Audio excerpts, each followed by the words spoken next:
Hello, hockey fans. Oh wait, that's Odd Man Rush's line. Gosh, I'm 5 seconds into this video and I'm already off to a flying start. Hello and welcome to Unsung Blues, the Odd Man Rush inspired video series about St. Louis Blues you never heard of, but maybe you should know about for one reason or another. And it wouldn't be a debut episode of such a series like this without talking about a power forward who scored just 5 points in 25 games for the Blue Note, yet still had a large impact on the franchise. I'm talking about Roman Vopat. Oh, okay, grade 1. I realize your talent transcends both space and time, but you are most certainly not Roman Vopat. Get out of here. This is Roman Vopat. His story starts on April 21st, 1976, in the town of Litvinov in the present-day Czech Republic, located near the southern border of Germany. At the age of 18, he was drafted in the 7th round of the 1994 NHL draft by the St. Louis Blues. He then made the move to Western Canada, where he played a season with the Moose Jaw Warriors in 1994 and 95. After an impressive 23-goal and 20-assist campaign combined with 141 penalty minutes, the Blues thought they had a solid NHLer in the making. At 6'2" and 220 pounds with a rugged reputation, he caught their eye right away. But success would not come swift for Vopat. After those 5 points in 25 games, along with 48 penalty minutes for good measure, he was sent back to Moose Jaw for further refining. He would soon find himself shipped to Prince Albert, where he put up 15 goals in 22 games and added 81 penalty minutes.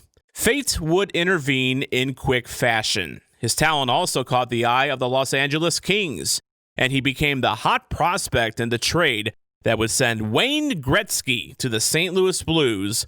Vopat would be packaged with young forwards Craig Johnson and Patrice Tardif, plus 2 draft picks that the Blues didn't end up missing.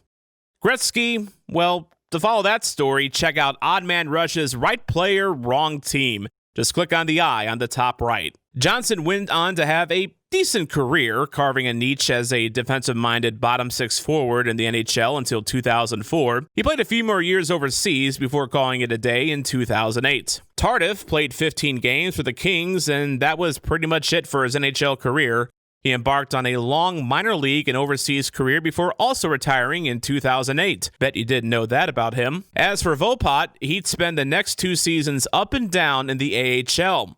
While his playing time wasn't abundant, he did have a reputation for being willing to drop the mitts. Here's Vopat fighting Eric Lacroix of the Colorado Avalanche. Back and may have gotten a penalty. Roman Vopat and Lacroix and Vopat look like a jackhammer with his right hands. He got about 8 of them in there. And he's still throwing them. You see Eric Lacroix trying to grab the pads, and there the right's gone. Roman Vopat, this is kind of a mismatch right here, and you see Roman knows it. And as fate would have it, Vopat and Lacroix would be traded for one another in 1998. In the first of 3 trades Vopat was involved in over the course of 5 weeks. On October 29th, 1998, Roman Vopat was traded to Colorado by Los Angeles, with Los Angeles' 6th-round choice for the aforementioned Eric Lacroix, or Lacroix, depending on who you are. Lacroix, or Lacroix, had just come off seasons of 16, 18, and 16 goals. Unfortunately for the Kings and the other teams he played for, he only scored 12 goals the rest of his NHL career that ended in 2001. But that just started Vopat's quick odyssey. About 2 weeks later, Vopat was traded to Chicago by Colorado, with Los Angeles' 6th-round choice in the 1999 entry draft, that same pick that was traded to Los Angeles in the Lacroix deal, and in exchange, Colorado got veteran defenseman Cam Russell. Russell was a veteran of 11 years with a tough guy reputation, once amassing 200 penalty minutes in just 67 games in 1993 and 94. This would be his final season in the NHL, where he'd play 35 games for the Avalanche, and that was that. Exactly 1 week after that trade, Chicago sends him to Philadelphia on November 17th, 1998 for Mike Manaluk. And Manaluk was a depth forward who had 40 games left in his career. 39 of them were in Columbus. While Vopat would only get 48 games in Philly in an enforcer role, he did have 2 notable fights. That includes beating the absolute piss out of the Washington Capitals' legendary tough guy Dale Hunter, a man who is second all-time in penalty minutes. Vopat and Hunter drop the gloves, or at least Vopat has as he pushes Hunter up against the glass, and now they look to trade him. Vopat with a serious size advantage, and he got an uppercut through.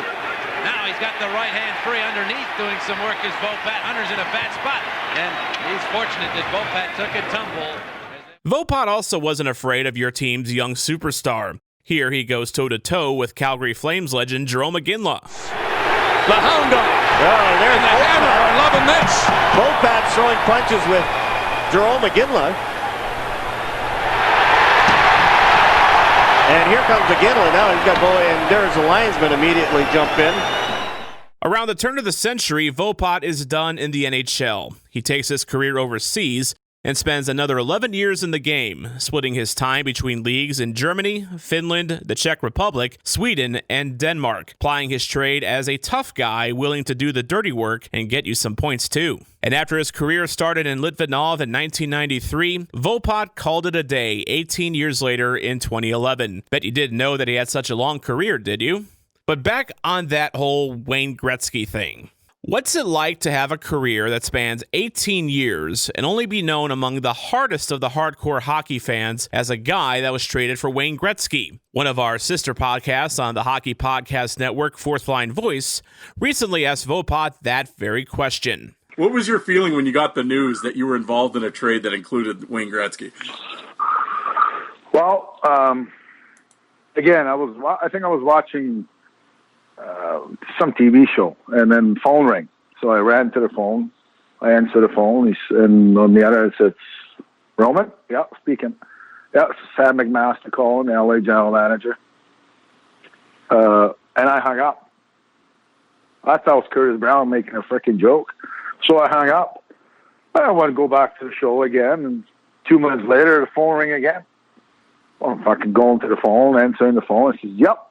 It says, Roman? He goes, yep, Sam McMaster again. I go, okay. And then I go, I was quiet. And then it says, LA general manager. I go, Roman, and he started talking about making the trade. I go, so I took a deep breath. I got a little nauseous because, I thought, my career was going to be with the St. Louis, but its story was different. And, listen to him. And then all of a sudden says, okay, we acquired you. Patrice Tardif, Craig Johnson, and then second round or first round pick who becomes a Matt Zoltik for Wayne Gretzky. And kid you not, I was speechless. I had no idea what to say. I thought I forgot to speak English in that time. So, and after like 5 seconds of me not saying anything, he says, Roman, are you still there? I says, yeah, I'm still here. I just couldn't catch a breath. So, and he starts with the welcome to the organization, so on. And yeah, that's the day I become the LA King. So, what did you think of this video? Did you find it informative, entertaining, or is there something you'd like me to do better? And if you say learn how to Photoshop and make video graphics, trust me, it's on the list. But if you enjoyed this video, please like and subscribe, and don't be afraid to drop a comment too, because just like Roman Vopat, I can take a punch too.